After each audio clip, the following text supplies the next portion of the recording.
하루 의미 없이 세상과 싸우며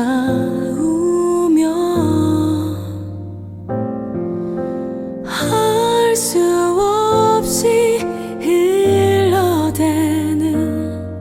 내 눈물 삼키며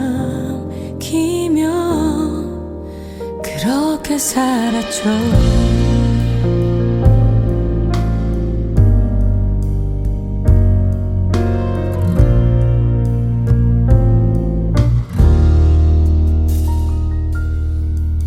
사는 이유도 모른 채 아무 의욕도 없이 흘러가는 계절 따라 세상에 쫓기며 힘겹게 살았죠. 하나님 나를 알게 하시고 내 온몸으로 주님 찾고 또 찾을 때 그 음성으로 그 모습으로 나를 만나주셨죠. 사랑하는 주님이 모든 걸 바치리라. 주여 날 용서하소서. 내 안의 모든 죄를 나 알게 하소서. 날 사랑으로 다시 살리신 내 주님. 주여 날 울게 하소서. 여호와께서 내가 행한 일에 보답하시기를 원하며 이스라엘의 하나님 여호와께서 그의 날개 아래에 보호를 만들어 내게 온전한 상 주시기를 원하노라. 하나님 나를 알게 하시고 당신께 은혜 있기를 원하노라. 내 온몸으로 주님 찾고 또 찾을 때 그 음성으로 그 모습으로 나를 만나주셨죠. 사랑하는 주님이 모든 걸 바치리라. 주여 날 용서하소서. 내 안의 모든 죄를 나 알게 하소서. 날 사랑으로 다시 살리신 내 주님. 주여 날 울게 하소서. 주여 날 용서하소서. 내 안의 모든 죄를 나 알게 하소서. 날 사랑으로 다시 살리신 내 주님. 주여 날 울게 하소서. 주여 날 용서하소서. 내 안의 모든 죄를 나 알게 하소서. 날 사랑으로 다시 살리신 내 주님. 주여 날 울게 하소서.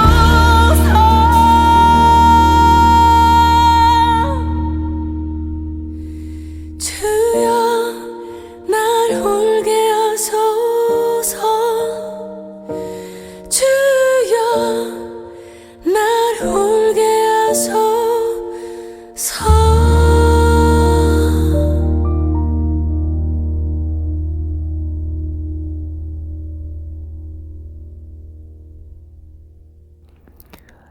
오늘도 우리 주님의 크신 은혜와 사랑이 저와 여러분에게 가득하기를 바랍니다. 사람은 사람을 잘 만나야 행복해집니다. 사람을 잘못 만나면 그 사람 때문에 끝까지 갑니다. 엘리멜렉 쫓아갔다가 온 가족이 망할 뻔했습니다. 근데 나오미를 쫓아갔던 룻은 인생이 활짝 폈습니다. 이동한 건 똑같은데요. 베들레헴에서 모압으로 간 거나 또 모압 사람이었던 룻이 베들레헴 간 거나 사실 큰 차이는 없어 보입니다. 그런데 누구를 쫓았느냐가 중요합니다. 여러분, 이렇게 내가 누군가와 가까워지는가는 우리 인생의 종착역이 어디인가를 우리에게 알려줍니다. 어떻게 우리가 선택해야 될까요? 어떤 사람과 가까워져야 할까요? 모두를 사랑하기 위해서 결국 우리의 선택은 어때야 할까요? 솔로몬에게 2명의 엄마라고 주장하는 여인이 등장했습니다. 한 생명을 들고 서로 내가 진짜 엄마라고 말하는 2명의 여인 중에 임금은 누가 진짜인지를 판단해야 됐습니다. 여러분, 누가 진짜 이 아이의 엄마였습니까? 한 여인은 이 아이의 소유를 주장했습니다. 내 거라고 반 나눠서 똑같이 갖자고.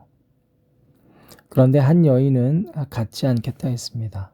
이 아이를 차라리 내어주더라도 죽일 수 없다고. 이 여인은 소유를 주장하지 않았습니다. 그리고 그 생명의 자유를 줬습니다. 품에서 떠나보냈습니다. 그런데 솔로몬은 누가 진짜 엄마인지를 그래서 알아봤습니다. 선택했습니다. 후자가 진짜라고 했습니다. 여러분, 내가 고통스러워도 타인의 생명을 자유케 해주는 자, 생명을 살리는 자, 그 사람이 진짜입니다. 내 거라고 넌 반 딱 갈라서라도 나랑만 있어야 된다고 얘기하면 여러분 가짜입니다. 여러분 잘 선택하시기 바랍니다. 생명을 살리는 것이 기준이었습니다. 욕망이 아니었습니다. 우리는 2가지 모습을 본받아야 합니다. 룻이나 솔로몬처럼 그런 사람을 선택할 줄 아는 지혜가 우리에게 필요합니다. 결국엔 엘리멜렉 같은 삶을 살 것이냐, 반면에 나오미처럼 살 것이냐, 우리에게 놓여져 있습니다. 타인을 자유케 해주기 위해서, 즉 완전한 자유란 생명으로 이르는 자유인데, 그런 자유를 선물해 주기 위해서는 내 자신이 절대로 변치 않는 신실한 자가 되어야 합니다. 그래서 예수님이 죄에서 우리를 자유케 해주실 수 있는 겁니다. 여러분, 저는 사람들 가운데에서 타인을 자유케 해주는 사람이 참 좋습니다. 그 사람에겐 끌림이 있지 않습니까? 저도 그런 사람이고 싶습니다. 그런데 여러분, 우리는 나오미처럼 누군가를 자유케 해줌과 동시에 자신에게 맡겨진 것을 철저히 지킬 수 있는 사람이 되어야 합니다. 그것은 서로 다른 얘기가 아닙니다. 나도 자유하지 뭐. 여러분, 그러면 세상은 망가집니다. 누군가를 자유케 해주기 위해서는 내가 그 소명의 자리를 굳건히 붙들 수 있어야 합니다. 여러분, 나오미가 바로 그런 여인이었습니다. 아무리 현실의 고통이 마라와 같다 해도 나의 삶의 지향점은 언제나 소명의 자리임을 기억하는 것이었습니다. 오늘 본문에서 우리는 룻의 이야기를 한번 좀 보려 합니다. 나오미도 그렇게 힘들었지만 룻은 어땠을까요? 여러분, 지금 룻이 시어머니 나오미를 얼마나 존경했는지 우리 잘 알지 않습니까? 그런데 얼마나 힘들었으면 이제 나는 밭으로 가서 누가 내게 은혜 주면 가겠다라고 말했을까요? 그것은 이 가족이 얼마나 지금 힘들게 살고 있는지를 보여줍니다. 그러면 룻의 입장에서 어차피 모함 여인이고 지금 남편이 없으니까 그냥 마음대로 집 나가서 살아도 됩니다. 저 이제 오늘부터 끝입니다. 얘기해도 됩니다. 그러나 룻은 함부로 어떠한 남자를 따라가거나 그 남자를 선택하겠다 말하지 않았습니다. 그냥 선택하지 않겠다는 겁니다. 철저히 그가 외모가 어떠하건 조건이 어떠하건 내게 은혜를 베푸는 자에게 나는 순종하겠다 결단하는 겁니다. 여러분, 이런 고백을 하고 있는 룻의 삶이 얼마나 힘들었겠어요. 생각해 보셔요. 사랑하는 남편이 없습니다. 룻이 모압 사람이거든요. 타지에 와서 너무 힘듭니다. 게다가 시어머니랑 같이 살잖아요. 여러분, 시어머니의 그 눈치가 안 보였겠습니까? 아무리 믿음이 좋아도. 그럼에도 룻은 단 한마디도 불평하지 않습니다. 그리고 이제는 때가 돼서 내가 신랑을 맞이해야 되는 때가 됐음에도 그 순간조차도 내가 계획하고 내가 선택하지 않겠다는 선언입니다. 그래서 보아스를 만날 수 있었습니다.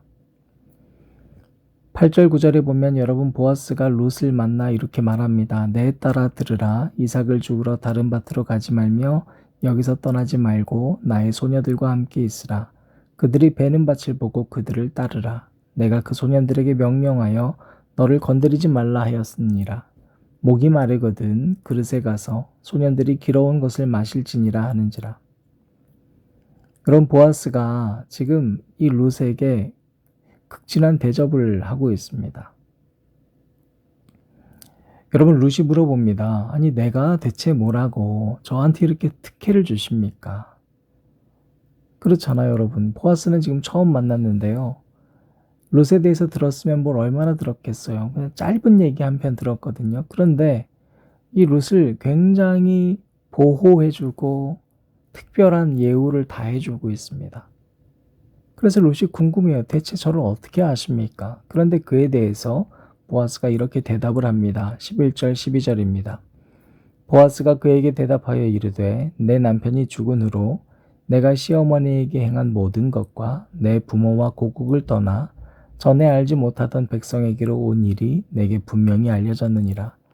여호와께서 내가 행한 일에 보답하시기를 원하며 이스라엘의 하나님 여호와께서 그의 날개 아래에 보호를 받으러 온 내게 온전한 상 주시기를 원하노라 하는지라. 아멘. 여러분, 지금 롯은 단 한 번도 자기의 신세 한탄을 한 적이 없습니다.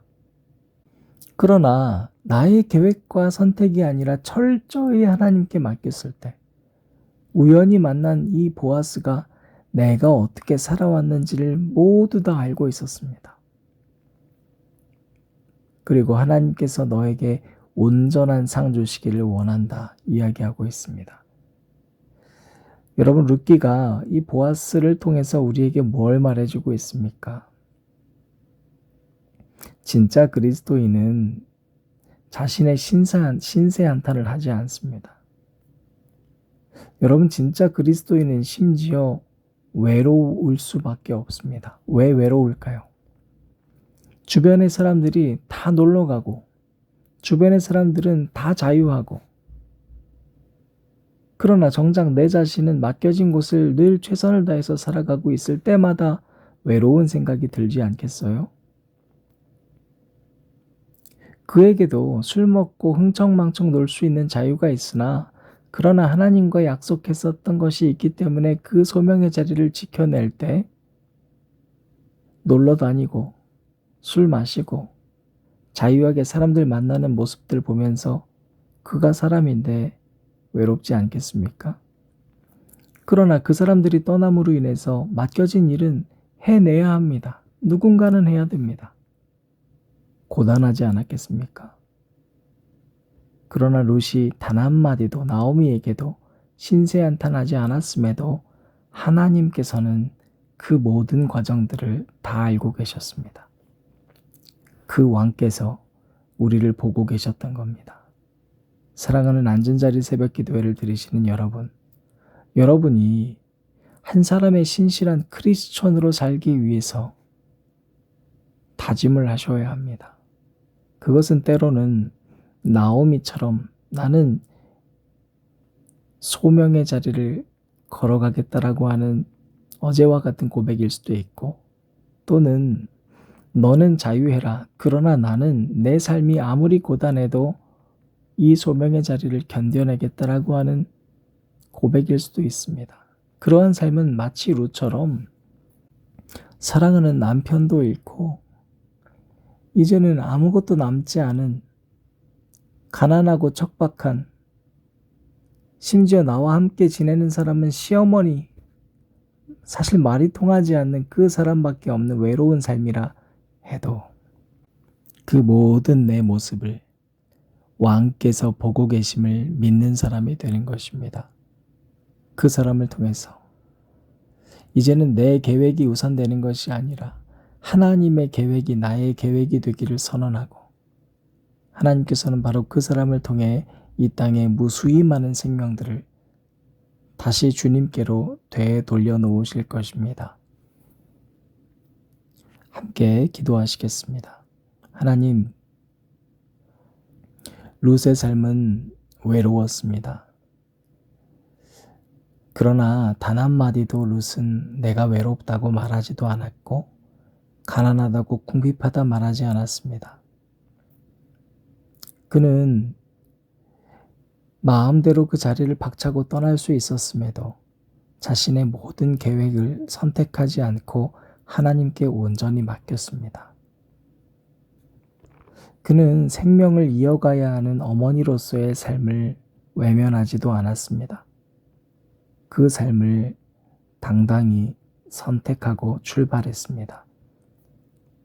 그리고 오늘 보아스를 통해서 내가 단 한마디 말하지 않았어도 너의 삶의 모든 것을 다 봤다 말씀하시는 하나님 앞에 우리 사랑하는 앉은자리 새벽기도회를 드리는 모든 형제자매들의 심령이 위로받기를 간절히 바랍니다. 예수님 이름으로 기도드렸습니다. 아멘. 왕께서 나를 보시네. 내 안에 이루어질 아름다움 보시네. 길 잃어 고아된 나를 씻기시고